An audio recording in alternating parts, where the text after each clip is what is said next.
You are so beautiful to me. Can't you see? You're everything I hope for. You're everything I need. What's shaking booktube? My name's Cam. Welcome back to another video. This is a book haul. You may have seen last week my vlog video where I went to the Lifeline Book Fest. If you haven't seen that, what the actual fuck, man? I thought we were friends. You go back and you watch that shit right now. if you haven't seen that, it's cool, man. It's fine. Basically, I went to the Lifeline Book Fest, which is the second largest secondhand book sale in the world, where they sell just literally millions of books for dirt cheap, and the money goes to charity, so it's great. I go every year. But yeah, in that video, I didn't show you the books I actually got because there are quite a few, and I thought it would just be good to save it for a separate video, a whole video, which is what this is. Probably just could have said this is my Lifeline Book Fest book haul. Would have saved a bit of time. And I mean, I could just go back and edit this out, but then I wouldn't have that awkward bit that everyone needs to put in their videos to seem relatable. Oh, that's the shit.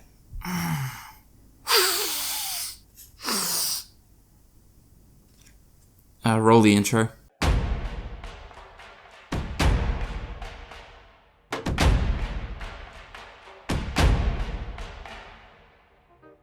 So I picked up about 10 books from the Lifeline Book Fest, and I think in total I spent about 25 bucks. So it probably works out to about a bit over $2 per book, which is pretty damn good considering some of the books that I'm going to show you. Obviously, for the most part, they are secondhand, but I think they're in pretty good condition considering. There is one book that I got in this haul that I am really freaking excited about. Probably by the time you watch this, I probably would have already read that book. That's how excited I am. I'm gonna start reading it immediately. But you'll see.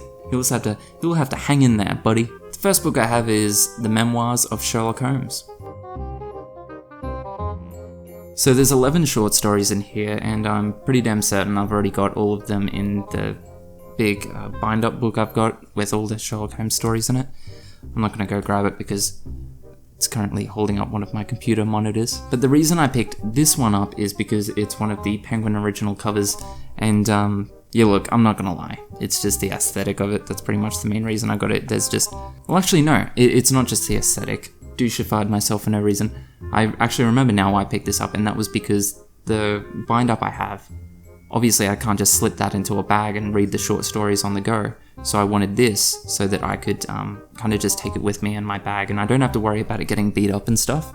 You'll know I keep my new books in pretty good condition, but with this one it's already like, you know, it's secondhand, it's already beat up, so I don't have to worry about that. Second up is Barry Trotter, an unofficial and shameless parody of, well, you can guess. That's right, it's a parody of Lord of the Rings, and basically, what is there really else to say? It's just a European parody of Harry Potter. After I bought it, I did go and look at some of the reviews, and I'm hoping they don't impact my reading of this, but apparently it's not that good, even for a parody. Basically like the fart jokes in movies equivalent of a book, apparently, where it's just really kind of cheap and not so clever jokes, which would be pretty disappointing because I was hoping this would be good. It may still be, guess we'll see. I'm in no rush to read this, being honest. You know how with most book hauls, they're like, I'm so excited to read this, I can't wait to read this book. I'm really not for this one. I might just pick it up one day, I don't know. Next up is the Guernsey Literary and Potato Peel Pie Society. Holy crap, that took like 4 attempts just to say that properly. Written by Marianne Schaffer, and basically it is just a book of letters that were, well I mean keep in mind it's fiction, but a book of letters that were written to a certain lady from the Potato Peel Society, the Tater Peel. I would call them taters. Potatoes. Boil them, mash them, stick them in a stew. Who are living, from what I understand, in some kind of Nazi camp or something like that. And yeah, basically they're writing letters out to this lady, just about their day-to-day lives and that sort of thing. I don't know, I do really enjoy my World War II books, even though I have to read them so far apart because they're so fucking depressing. But this was like $2, so obviously I was going to pick it up. Next up I have The Black Book of Secrets by F.E. Higgins. In short, what I gather from the synopsis on this book is that it is about a small town, and there is a pawnbroker there who, instead of trading currency for items or products, he trades secrets, and he keeps all those secrets in this black book, hence Black Book of Secrets. Haha, got him. And the story, I understand, is told from the perspective of the assistant at the pawnbroker's shop who actually does the writing of the secrets in that book. And I think there might be some magic involved. I'm not too sure. It's hard to gauge what direction this book is actually going in. You may know I'm a bit of a fan of short stories. I think there's been a book of short stories in almost every haul I've done. This one's no different. I grabbed this one. It's called the 10 Short Stories You Must Read in 2011. So, I'm only 7 years late. The genres for the short stories range actually over everything, and the main theme of this book of short stories is that it's written by Australian authors. So, one of the best things about short story books is that you can discover a new favourite author, potentially, just based on their writing style and the general themes that they seem to play with in their stories.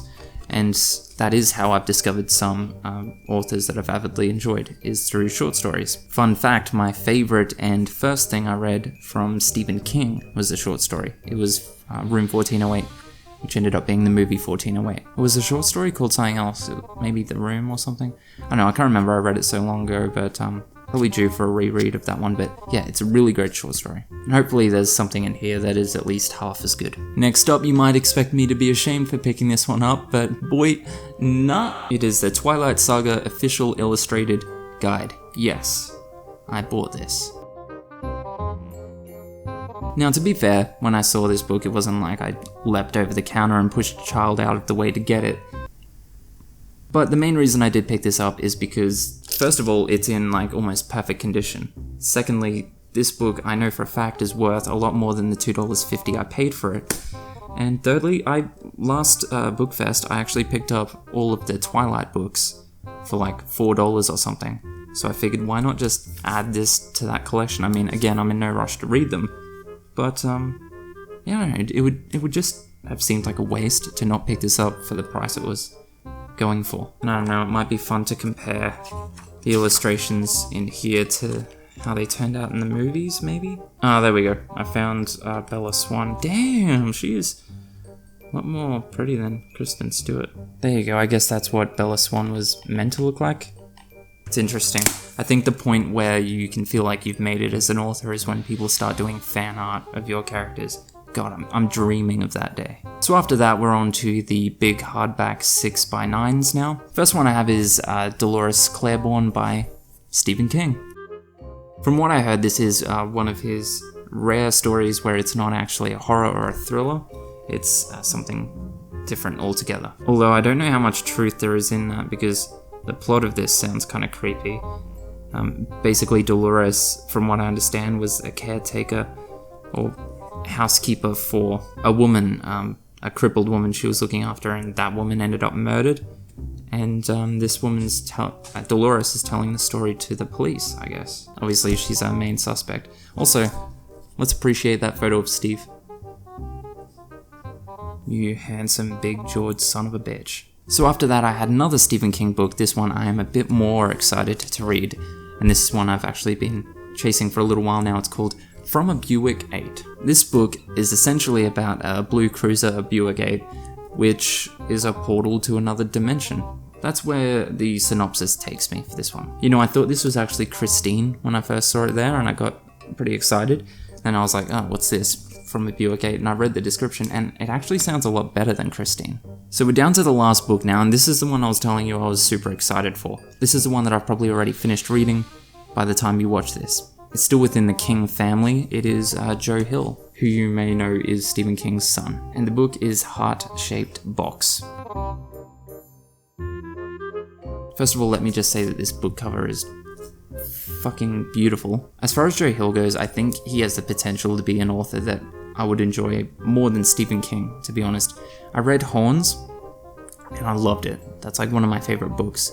There's just this certain flavor to Joe Hill's writing, which is you just know his writing when you read it. It adds a real kind of personality to it. But yeah, I read Horns, and I thoroughly enjoyed that, and everyone was telling me you need to read HeartShaped Box because it's Joe Hill's best work. and I've seen that reiterated by people like Neil Gaiman, who is another fantastic author. You can imagine how surprised I was when I'm at Lifeline Book Fest and I'm walking along in the like $2 section and I see this book sitting there on the top. Mind you, this was the only copy of that book as well. I went through the whole haul. I must have looked at fucking thousands of books, at least. Yeah, this is the only copy of HeartShaped Box that I found. So yeah, Joe Hill is Stephen King's son. HeartShaped Box is about an aged and retired rock star, who purchases a suit online with the promise that it comes with a ghost. And from there, it's just your classic haunting story. Apparently Joe Hill is in his own dad's league as far as writing scary shit goes, so I'm excited. Honestly, I think I'm gonna start reading this today. Anyway, that's it guys, that's the book haul. Thanks as always for watching. If you want to, do the thing, and hey, maybe even follow me on the thing. I appreciate you checking in guys. Catch ya.